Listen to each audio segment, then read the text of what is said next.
sekitar setengah jam atau sejam kemudian, ketika mereka mulai setengah tertidur, mereka mendengar suara lonceng tadi, suara kelinting-kelinting tadi itu tiba-tiba berada di dalam rumah mereka.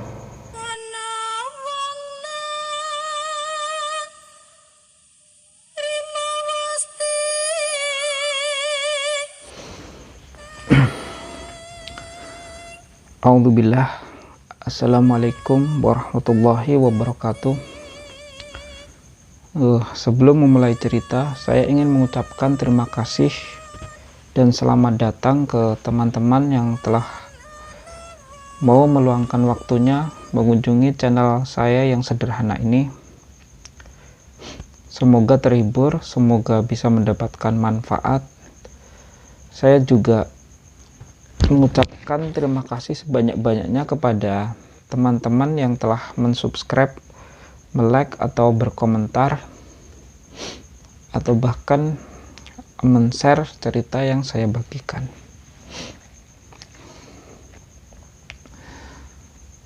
Langsung ke cerita. Cerita yang ingin saya ceritakan kali ini adalah cerita yang dibagikan oleh salah seorang subscriber ya. Dan ini terjadi di Jogja, di Sleman, sekitar tahun 2000 ke atas, 2003 ke atas. Ketika itu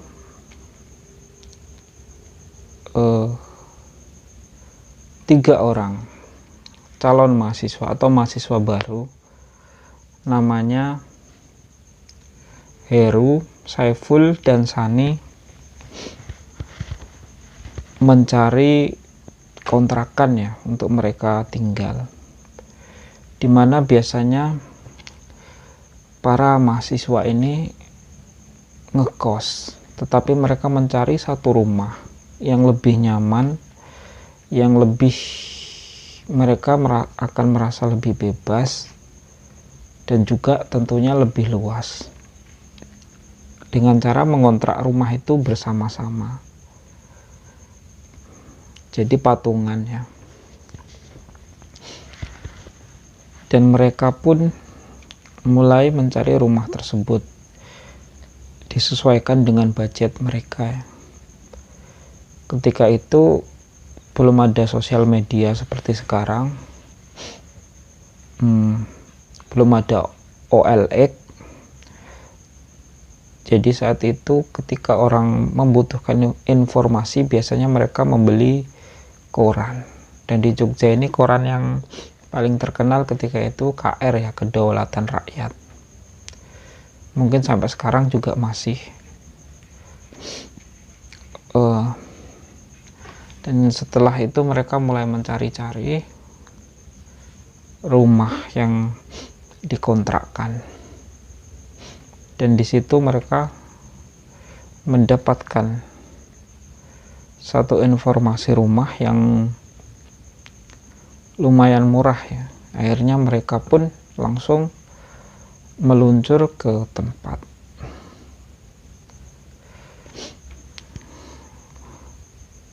Rumah tersebut berada di gang, bukan gang ya, ada jalan aspal tapi tidak besar, jadi masuk jalan perkampungan penduduk yang sebenarnya padat penduduk. Akan tetapi lama-lama daerahnya, penduduknya semakin jarang, dan ada suatu tempat, jadi jalan ini, gang ini, jalan kecil itu bila terus nanti akan tembus sungai ya. Nah, di pinggir sungai itu sebelah sananya ada makam, dan di situ banyak sekali pohon bambu, dan di sebelah sini ada beberapa rumah yang agak berjarak ya, jadi tidak terlalu rapat seperti sebelumnya. Jadi deretan rumah-rumah sebelumnya itu lumayan rapat, tapi sebelah sini ini tidak begitu rapat. Dan di sebelah paling ujung, di dekat sungai itu sebenarnya dipagari ya. Nah, di sebelah ujung sini ada satu rumah yang lebih terpisah lagi dari rumah sebelahnya, karena tanahnya lumayan luas dan di kanan kirinya belum dibangun. Biasanya orang zaman dahulu itu punya tanah luas, nanti tanah itu akhirnya dibangun rumah oleh anak-anaknya ya, tapi ini tidak. Jadi sehingga pelataran samping kanan kirinya itu nggak ada bangunan, jadi masih luas. Di sebelah sisi timurnya itu ada sungai, sebelah sananya pekuburan, dan di situ ada banyak pohon bambu, sehingga suasana di tempat tersebut terlihat nyaman, teduh, asri, rindang. Dan di depan rumah itu pun ada beberapa pohon. Di sampingnya juga ada, di sisi baratnya juga ditanami sejenis bambu-bambuan juga.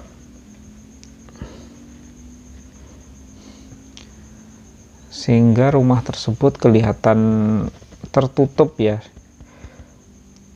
Sebelah sini ada pepohonan bambu yang asli yang tumbuh di pinggir sungai, ada temboknya, ada rumah tersebut. Sebelah baratnya ada pagar pendek, tapi di situ ditanami pohon-pohon bambu yang kecil-kecil itu tapi tinggi, jenisnya saya kurang tahu ya.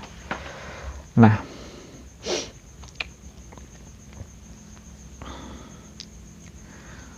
mereka pun melihat rumah tersebut dan ditemani oleh penjaga rumahnya. Jadi pemiliknya tidak tinggal di rumah tersebut ya. Pemiliknya tinggal di Jakarta dan ditemani oleh penjaga rumah itu ya. Mereka pun berkeliling melihat-lihat dan melakukan tawar-menawar harga, dan mereka mendapatkan harga yang cukup murah dengan kondisi rumah yang asri dan lumayan luas. Ada 3 kamar, ada ruang tamu, ada dapur, kamar mandi ada 2 di belakang dan di depan, di dekat ruang tamu.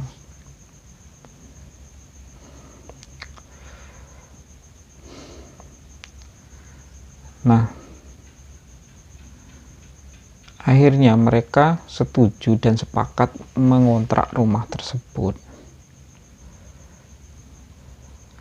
dengan harga yang miring ya, lumayan murah dibanding rumah-rumah lainnya. Setelah itu mereka pun membayar rumah itu dan diberikan kuncinya, dan besoknya mereka mulai pindah-pindah ke rumah tersebut. Jadi mereka mulai pindah-pindah dan lain sebagainya. Beberapa penduduk ketika melihat mereka pindah-pindah, mereka sempat terlihat merasa ingin tahu ya. Mereka terus mengamati Heru, Saiful, dan Sani. 3 orang tadi yang mengontrak rumah tersebut. Tapi ketika itu mereka hanya tidak mengatakan apa-apa, hanya say hello biasa, hanya senyum saja menyapa mereka bertiga. Dan mereka pun hari itu menyelesaikan pindah-pindahannya, melakukan bersih-bersih di rumah tersebut, menata dan mengatur kamar mereka masing-masing. Pas ada 3 kamar. Heru di kamar paling depan samping ruang tamu, sedangkan Saiful dan Sani berada di dekat ruang tengah.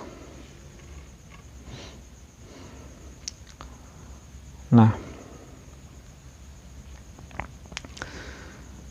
akhirnya setelah pindah itu malam pun menjelang, dan di malam itu mereka tidak merasakan apa-apa ya. Mereka hanya merasakan kondisinya di situ sangat sepi. Dan ketika mereka keluar rumah, kondisi di sekeliling itu terlihat lebih gelap ya, terlihat suram, lebih gelap, apalagi di area timurnya sungai, di area baratnya juga pohon-pohon bambu. Hanya ada 1 lampu yang di pinggir jalan, dan itu tidak cukup untuk menerangi sebelah sisi kanan, sisi timur dan baratnya. Sedangkan di belakang rumah itu kebun ya. Jadi ada sedikit tanah yang tidak terpakai. Di situ ada beberapa pepohonan dan juga tanaman warga, kebun yang sebenarnya tidak terlalu besar, tapi membuat jarak rumah ini dengan jalan sebelah sana atau rumah lainnya itu cukup jauh, dan bagian belakangnya pun terkesan lebih gelap ya, lebih gelap dan jauh dari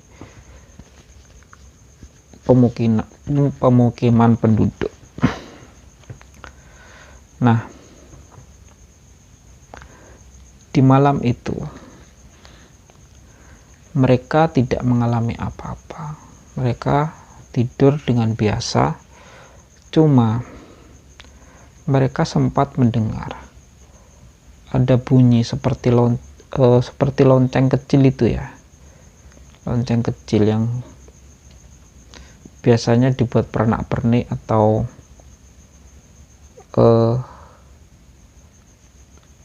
apa ya, pokoknya loncengnya kecil-kecil yang kelinting gitu ya bunyinya.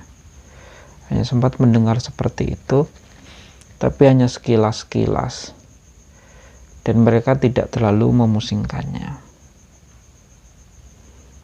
Nah, besoknya mereka bangun seperti biasa, beraktivitas seperti biasa, dan kuliah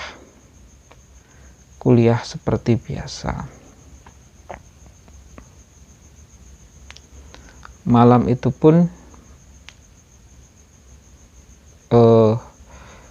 hari itu pun mereka kembali dari kuliah, beraktivitas di rumah seperti biasanya, di kamar masing-masing hingga menjelang malam. Nah, keanehan mulai terjadi di malam kedua. Jadi di malam pertama tadi mereka tidak mengalami apa-apa, hanya sempat mendengar ada bunyi kelinting gitu ya. Nah, di malam kedua mereka mendengar ada suara bunyi seperti lonceng tadi, kelinting-kelinting tadi, itu mengelilingi rumah. Tetapi kadang-kadang berhenti ya. Jadi seperti mengelilingi rumah, jalan, berhenti, lalu jalan lagi, berhenti lagi, jalan lagi, sampai 3 kali. Tapi mereka di kamar masing-masing ya. Jadi si Heru ini mendengar,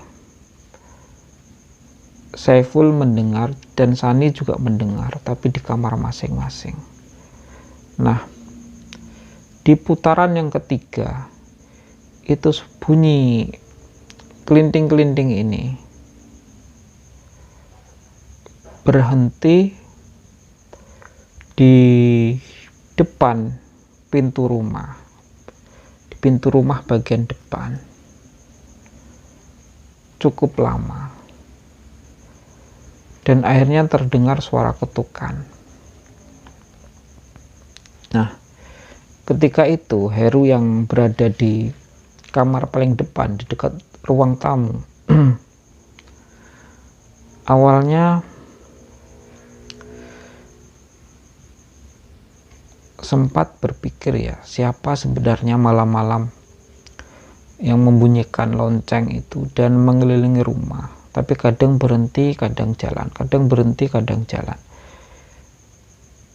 Dan ketika itu ia sempat berpikir macam-macam ya. Tapi ketika berhenti di depan ruang tamu dan mengetuk pintu,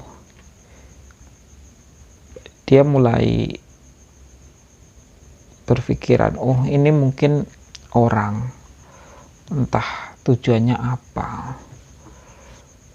Mungkin dia mau membantu membersihkan rumah itu dari makhluk gaib atau apa ya, pikiran Heru ketika itu, sehingga dia mengelilingi rumah membawa lonceng tersebut. Nah, ketika itu ia pun segera ke ruang tamu, karena mungkin orang ini akan bertamu ke situ dan menyampaikan apa saja yang telah dia lakukan, apa maksudnya, dan lain sebagainya. Akhirnya Heru pun membukakan pintu ruang tamu, pintu depannya. Tapi ketika pintu depan dibuka, ternyata di depan rumah itu tidak ada siapa-siapa. Tidak ada siapa-siapa sama sekali. Akhirnya Heru yang merasa aneh, mulai merinding ya, mulai ketakutan. Lalu segera menutup pintu ruang tamu tadi dan kembali ke kamarnya. Nah, ketika itu si Saiful dan si Sani sempat keluar dan bertanya, "Itu siapa, Her?" katanya mereka. Dan Heru pun menerangkan bahwa ketika dia membuka pintu di depan rumah itu tidak ada siapa-siapa. Akhirnya mereka berpikiran apa orang iseng. Kalau hantu mustahil, kata mereka. Mereka kan ketika itu tidak terlalu percaya hantu ya. Tidak terlalu percaya hal-hal seperti itu. Dan akhirnya pintu pun dikunci, pintu ruang tamu dikunci, dan mereka kembali ke kamar masing-masing.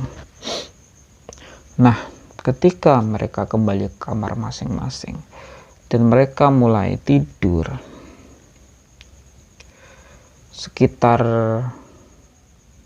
setengah jam atau sejam kemudian, ketika mereka mulai setengah tertidur, mereka mendengar suara lonceng tadi, suara kelinting-kelinting tadi, itu tiba-tiba berada di dalam rumah mereka. Jadi bunyinya kelinting-kelinting ke arah belakang, ke arah dapur, lalu berjalan lagi ke arah depan, berjalan lagi ke arah dapur, berbolak-balik ya, sampai beberapa kali.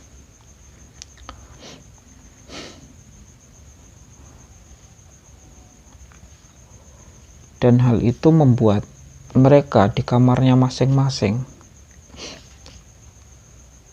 merasa bingung ya. Awalnya Heru mengira mungkin si Saiful atau si Sani sedang mengerjai dia. Demikian juga si Sani dan juga si Heru, sama-sama mereka berpikir bahwa temannya ialah yang telah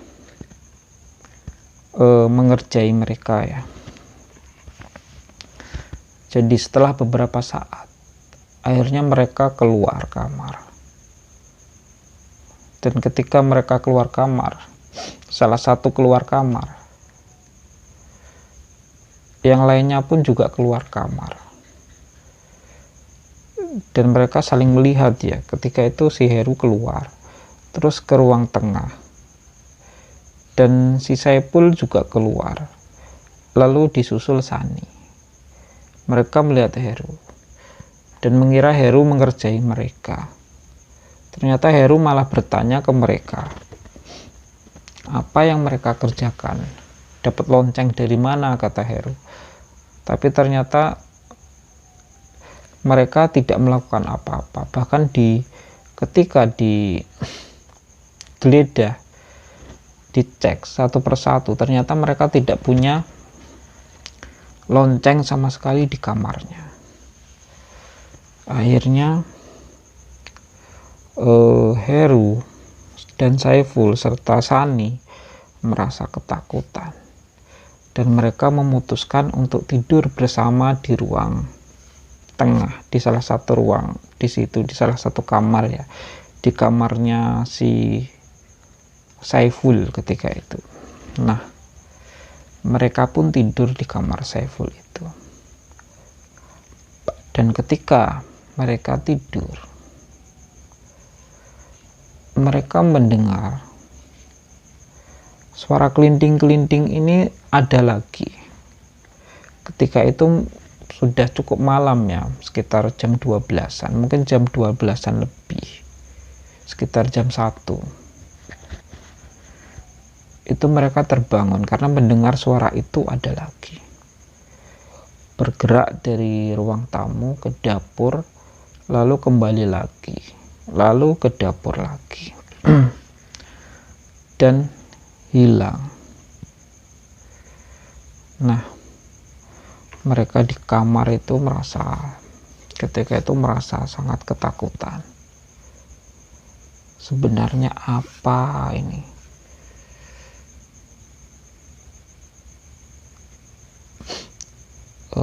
Apa tujuannya?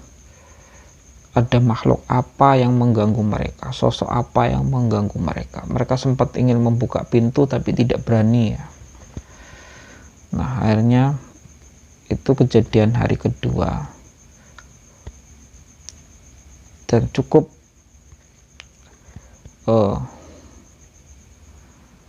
membuat mereka ketakutan.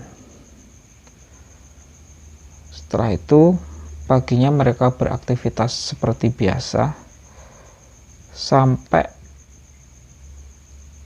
malam pun kembali menjelang. Jadi ini malam ketiga. Nah, di malam ketiga mereka kembali tidur di kamarnya Saiful. Dan ketika mereka sudah tidur, sekitar jam 12-an, mereka kembali mendengar bunyi suara kelinting-kelinting tadi, suara lonceng tadi, itu mengelilingi rumah lagi. Kadang berhenti, kadang jalan, kadang berhenti, kadang jalan. Terus lalu suara itu berhenti di depannya, di depan pintu rumah. Dan mengetuk pintu. Nah, ketika itu Heru terbangun duluan dan dia membangunkan teman-temannya, yang ternyata mereka semua ternyata bangun dan berbisik-bisik. Itu ada suara lonceng lagi, kata mereka. Ada suara kelinding-kelinding lagi, kata mereka. Akhirnya mereka hanya diam ya, menunggu setengah ketakutan. Awalnya mereka agak lega karena suara ketukan sudah berhenti. Jadi suara ketukan itu sempat terjadi beberapa kali, lalu sempat berhenti, dan mereka mulai merasa lega, dan mereka mulai baring lagi. Tetapi beberapa saat kemudian mereka mendengar suara kelinding-kelinding ini terdengar lagi, dan itu ada di ruang tengah dan terdengar cukup dekat di depan pintu kamar mereka.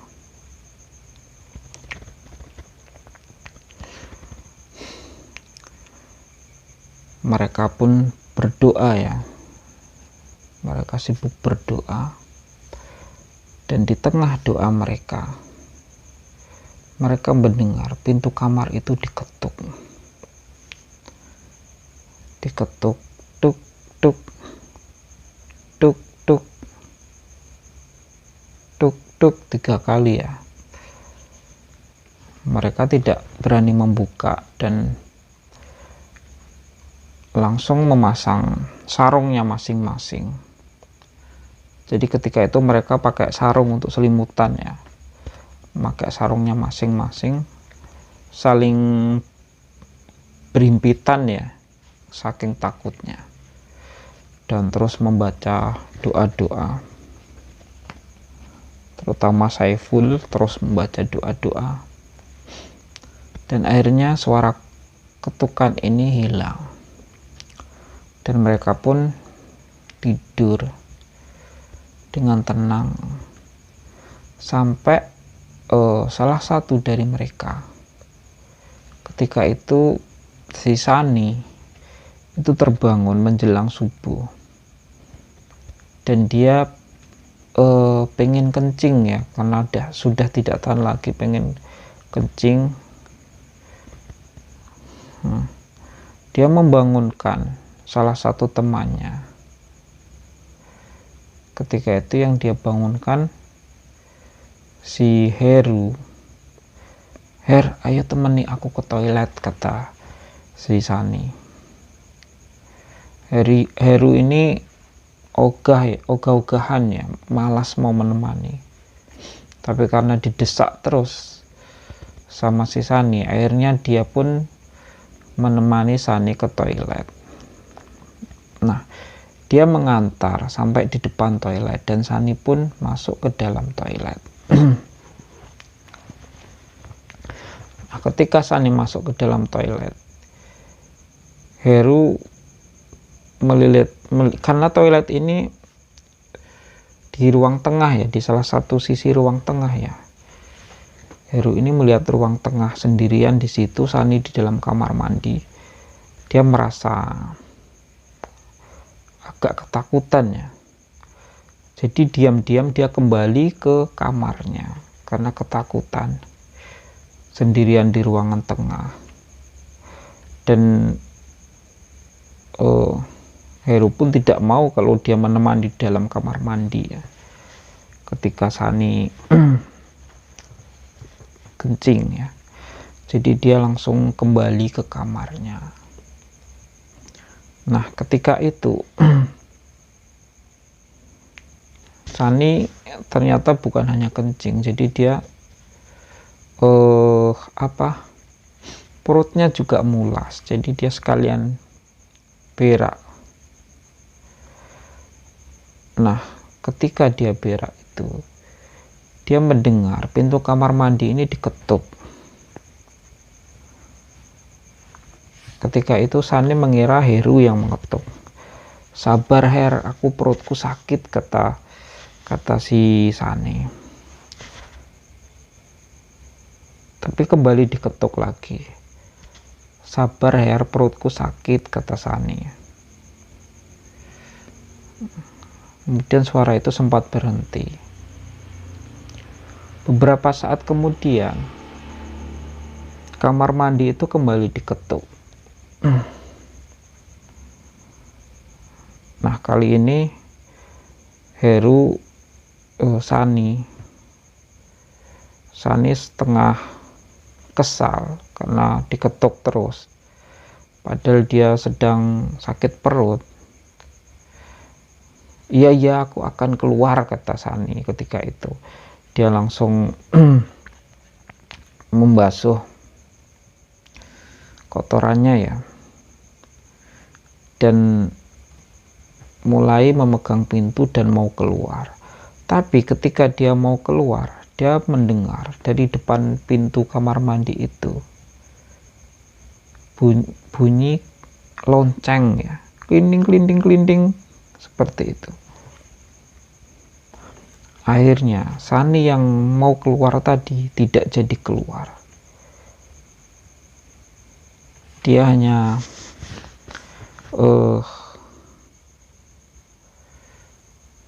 terbengong-bengong ya di dalam kamar mandi ya. Terbengong-bengong dan ketakutan dan khawatir di situ. Tapi yang jelas sangat ketakutan ya. Akhirnya dia cuman diam di situ, bahkan sampai tertidur di kamar mandi itu. Sampai paginya ketika teman-temannya bangun, dia digedor-gedor, baru dia terbangun dan membukakan pintu. Dan ketika itu dia bercerita apa yang terjadi di malam ketika dia pergi ke toilet. Akhirnya mereka pun bermusyawarah, apa kita pindah saja, kata mereka. Ini kan baru berapa hari ya, mungkin mereka bisa meminta kembali uang mereka karena mereka mengalami peristiwa seperti ini. Nah, setelah berembuk seperti itu, mereka pun keluar. Lalu jadi di area situ kan ada beberapa kos-kosan dan juga ada banyak warung makan ya. Mereka pun mampir ke salah satu warung makan dan mereka ditanya sama pemilik warung itu, gimana Mas, betah nggak di rumah sana? Ditanya seperti itu, si Heru balik bertanya, emang kenapa Bu kok nanya seperti itu? Kata Heru, enggak, biasanya orang yang tinggal di situ biasanya tidak betah, kata ibu tadi. Loh, kok tidak betah, kenapa? Tanya Heru lagi ya. Nah, si ibu ini menerangkan, kalau rumah di ujung itu, di pinggir sungai itu, terkenal namanya rumahnya Mbah Klinting, kata ibu-ibu tadi, karena tiap malam biasanya ada bunyi klinting seperti itu. Dan itu rumah itu sebenarnya sudah sangat tua ya, sudah sangat lama, dan biasanya memang terdengar suara itu. Dan sampai rumah itu diperbaiki, direnovasi, kejadian itu masih sering terjadi di sana. Mendengar cerita tersebut, Heru, Saiful, dan Sani semakin mantap untuk lebih baik mereka pindah. Nah, hari itu pun mereka bersiap-siap untuk pindah ya, mulai menggepaki barang dan kembali mencari kontrakan ya, sambil mereka berniat menemui penjaga rumah tersebut untuk kalau bisa meminta kembali uang yang telah mereka bayar. Nah, di malam itu, di malam keempat ya, di malam keempat itu mereka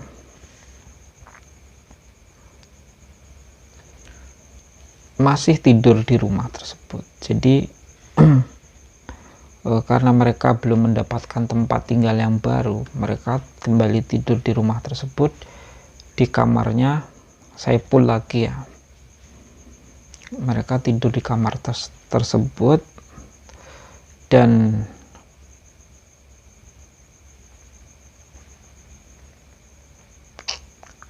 ternyata kejadian di hari-hari sebelumnya itu kembali terulang. Jadi mereka kembali mendengar suara gelinding-gelinding itu mengelilingi rumah, berhenti di depan pintu, mengetuk pintu, dan tiba-tiba ketika pintu ini tidak dibuka, suara ketukannya berubah. Jadi ketukan yang di depan pintu tadi, di depan pintu ruang tamu, tiba-tiba berubah menjadi di depan kamar mereka. Mereka pun kembali ketakutan ya, memakai sarungnya lagi, menutupi badannya, kumpul di salah satu sudut kamar tersebut ya. Jadi kamar tersebut lumayan luas, ada ranjangnya di situ. Ya, karena ranjangnya ini tidak muat untuk mereka bertiga, ranjang ini mereka tekuk ya, mereka taruh di salah satu ruangan di kamar itu, dan mereka akhirnya memilih tidur, menaruh kasur mereka di lantai. Nah, ketika ada ketukan di depan pintu itu, mereka berkumpul di salah satu sudut ruangan tersebut.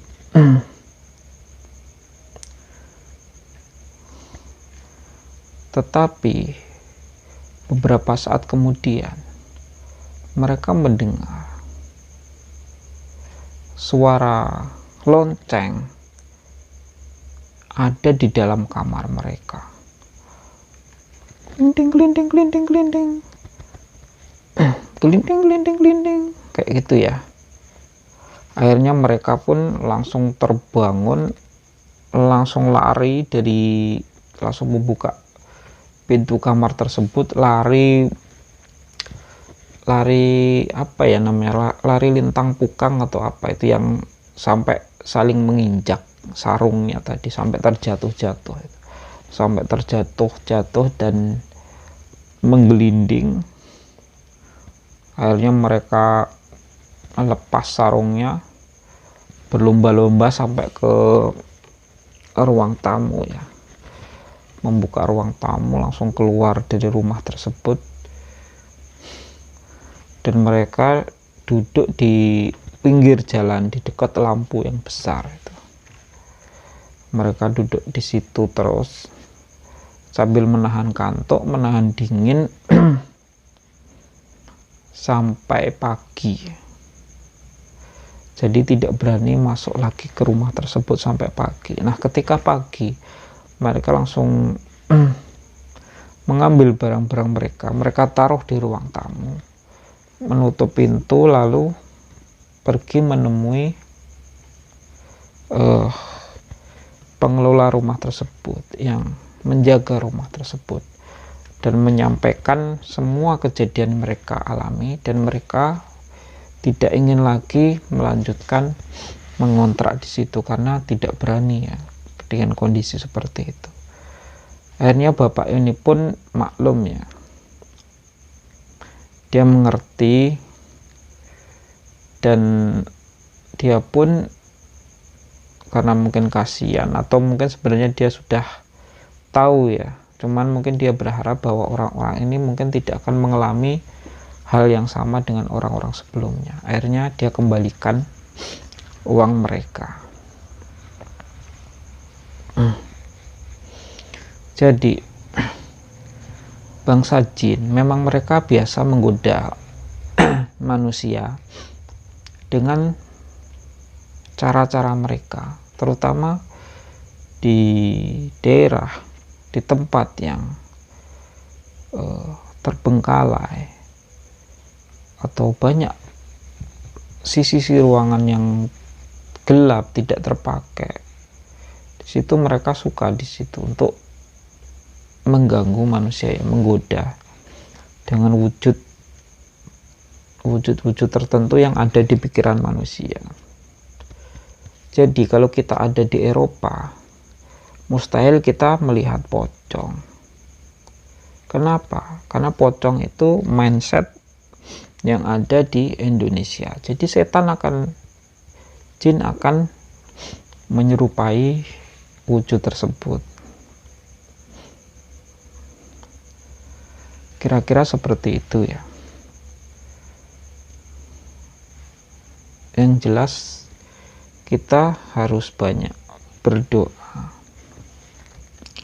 Ketika mau menempati suatu rumah pun, kita tidak bisa langsung memutuskan menyewa jangka panjang atau atau sekalian beberapa tahun, karena kita perlu untuk mengenal rumah tersebut lebih dahulu. Jadi ketika kita ditawari harus mengontrak minimal 2 tahun atau berapa lama, itu sebaiknya jangan ya. Begitu juga kita ketika membeli tanah, karena kita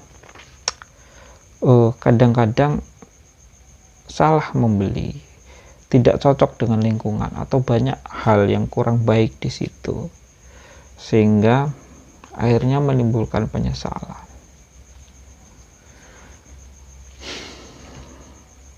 Mungkin ini saja yang bisa saya ceritakan, semoga ada manfaatnya.